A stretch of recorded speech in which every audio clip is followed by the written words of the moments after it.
Right news in details. జాతీయ మహిళా సాధికార సదస్సుకు తిరుపతి ముస్తాబైంది. తిరుచానూరు సమీపంలోని రాహుల్ కన్వెన్షన్ సెంటర్లో ఇవాళ రేపు జరగనున్న సదస్సుకు అధికార యంత్రాంగం ఏర్పాట్లు సిద్ధం చేసింది. ఈ కార్యక్రమానికి సీఎం చంద్రబాబు, లోక్సభ స్పీకర్ ఓం బిర్లాతో పాటు పలువురు ప్రముఖులు హాజరు కానున్నారు. ఇక వీరి ప్రసంగం అనంతరం మధ్యాహ్నం 12 గంటలకు మహిళా రాజకీయ ప్రాతినిధ్యంపై చర్చించనున్నారు.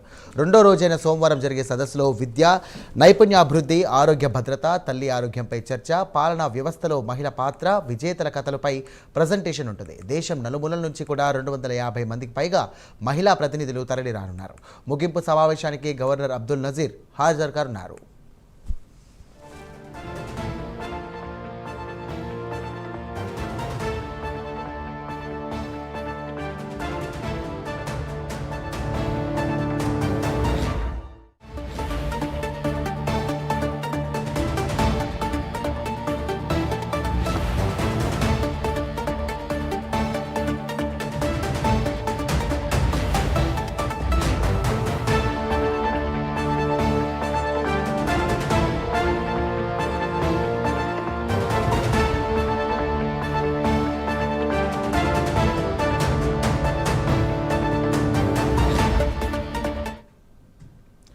జాతీయ మహిళా సాధికార సదస్సుకు తిరుపతి ముస్తాబైంది. తిరుచానూరు సమీపంలోని రాహుల్ కన్వెన్షన్ సెంటర్లో ఇవాళ రేపు జరగనున్న సదస్సుకు అధికార యంత్రాంగం ఏర్పాట్లన్నీ కూడా సిద్ధం చేసింది. ఈ కార్యక్రమానికి సీఎం చంద్రబాబు, లోక్సభ స్పీకర్ ఓం బిర్లాతో పాటు పలువురు ప్రముఖులు హాజరు కానున్నారు. వీరి ప్రసంగం అనంతరం మధ్యాహ్నం 12 గంటలకు మహిళా రాజకీయ ప్రాతినిధ్యంపై కూడా చర్చించనున్నారు. రెండవ రోజైన సోమవారం జరిగే సదస్సులో విద్య, నైపుణ్యాభివృద్ధి, ఆరోగ్య భద్రత, తల్లి ఆరోగ్యంపై చర్చ, పాలన వ్యవస్థలో మహిళా పాత్ర, విజేతల కథలపై కూడా ఈ సందర్భంగా ప్రజెంటేషన్ ఉంటుంది. దేశం నలుమూలల నుంచి కూడా 250 మందికి పైగా మహిళా ప్రతినిధులు తరలిరానున్నారు. ముగింపు సమావేశానికి గవర్నర్ అబ్దుల్ నజీర్ హాజరు కానున్నారు.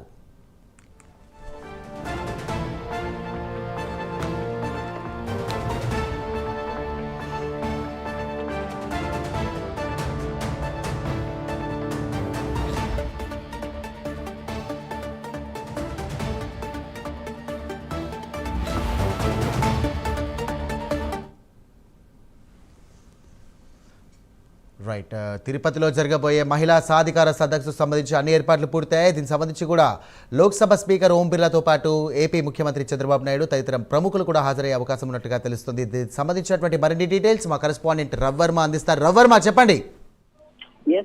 ఇవాళ నుంచి నేటి నుంచి 2 రోజుల పాటు తిరుపతి కేంద్రంగా జాతీయ మహిళా సాధికార సదస్సు అయితే జరుగుతూ ఉంది.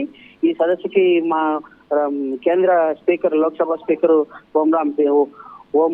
ఓం బిర్లా గారు వస్తున్నారు. అలాగే రాష్ట్ర గవర్నర్ అబ్దుల్ నజీర్ గారు రేపు వస్తున్నారు. ఇవాళ ముఖ్యమంత్రి చంద్రబాబు గారు కూడా వస్తున్నారు. అయితే ముఖ్యంగా ఏంటంటే మహిళా సాధికార సదస్సుకి ప్రధాన కారణం ఏంటంటే అదే జాతీయ స్థాయిలో మహిళల పట్ల అంటే మహిళా ప్రతినిధుల పట్ల చట్టసభల పట్ల అవగాహన కల్పించడమే కాకుండా అంటే చట్టాల పట్ల ఎలాంటి అవగాహన కల్పించాలి ఏంటి, అలాగే మహిళలకు జరుగుతున్నటువంటి అన్యాయాల మీద, సమాజంలో జరుగుతున్న అన్యాయాల మీద ఎలా వ్యవహరించాలి, ఎలాంటి చట్టాలు తీసుకురావాలి ఏంటి అనే దాని మీద ఇవాళ మహిళా జాతీయ సాధికార సదస్సులు అయితే చర్చించే అవకాశం ఉంది. ముఖ్యంగా ఈ మహిళా జాతీయ సాధికార సదస్సుకి దేశవ్యాప్తంగా దాదాపు 120 మంది ప్రతినిధులు అయితే పాల్గొన్నారు. అలాగే ఇదే కాకుండా ఈ జాతీయ సదస్సుకి ముఖ్యంగా జాతీయ బీజేపీ నాయకురాలు పురంధరేశ్వరి నాయకత్వంలో జరుగుతోంది. ముఖ్యంగా ప్రధానంగా అంటే చట్టసభల్లో మహిళలకు జరుగుతున్నటువంటి సమాజంలో జరుగుతున్న మహిళలకు జరుగుతున్న అన్యాయాల మీద ఈ సభలో చర్చించే అవకాశం ఉంది. మూడు దశల్లో ఈ సదస్సు అయితే జరుగుతుంది. ఇవాళ తిరుపతిలో ప్రథమంగా ఈ సభ అయితే ప్రారంభమైంది. దాదాపు 2 రోజుల పాటు జరిగే సభలో అలాగే మహారాష్ట్రలో, అలాగే ముంబై, ఈ మహారాష్ట్ర, ఒడిశా రాష్ట్రాల్లో కూడా 2-3 సభలు కూడా జరిగే అవకాశం ఉందని చెప్పేసి అధికారులు అయితే స్పష్టం చేశారు.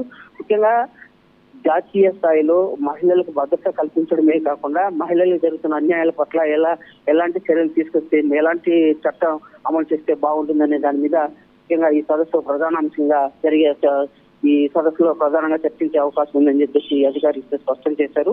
అదే కాకుండా ఇవాళ ఈ సదస్సుకి స్పీకర్, లోక్సభ స్పీకర్ ఓం బిర్లా గారు, అలాగే రాష్ట్ర డిప్యూటీ స్పీకర్ రఘురామ కృష్ణరాజు గారు, అలాగే స్పీకర్ అయ్యన్న పాత్రుడు గారు, వీళ్ళందరూ కూడా పాల్గొంటున్నారు. ముఖ్యంగా చట్టసభల్లో ప్రాతినిధ్యం వహిస్తున్నటువంటి, దేశవ్యాప్తంగా చట్టసభలో ప్రాతినిధ్యం వహిస్తున్నటువంటి మహిళలు ఎమ్మెల్యేలు, ఎంపీలు వాళ్ళందరూ కూడా ఈ సభలో పాల్గొంటున్నారు. మరో కాసేపట్లో ఈ సభ ప్రారంభం కానుంది. సాయి, చూసుకున్నట్టయితే భారీగా మహిళా ప్రతినిధులు కూడా వచ్చే అవకాశం ఉన్నట్టుగా తెలుస్తుంది. దీనికి సంబంధించి కూడా ఏర్పాట్లు ఎలా చేశారు? ప్రస్తుతం వాతావరణం అనుకూలించే పరిస్థితి ఏమైనా ఉందా అక్కడ?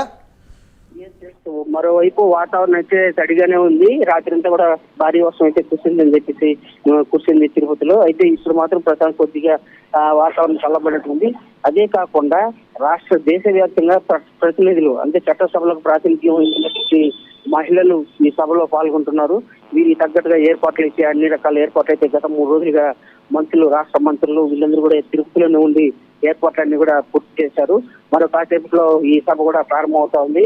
ఈ ప్రారంభోత్సవ సభకి రాష్ట్ర ముఖ్యమంత్రి కూడా చంద్రబాబు నాయుడు గారు పాల్గొంటున్నారు. అలాగే లోక్సభ స్పీకర్ ఓం బిర్లా కూడా పాల్గొంటున్నారు. ఈ 2 రోజుల పాటు జరిగే సదస్సు ఆధారంగానే తీసుకునే నిర్ణయాలు రేపు మరి నెక్స్ట్ మార్చిలో జరిగే పార్లమెంట్ లో నిర్ణయించే అవకాశం ఉంది. చట్టసభలో ప్రవేశపెట్టే అవకాశం ఉందని చెప్పేసి కూడా అధికార వర్గాలు స్పష్టం చేశాయి. ఆ మేరకు ఇవాళ చట్టసభలకు సంబంధించినటువంటి విధి విధానాలు కసరత్తు చేస్తూ వాటి మీద చర్చించే అవకాశం ఉందని చెప్పి తెలుస్తా ఉంది. Thank you రవర్మ.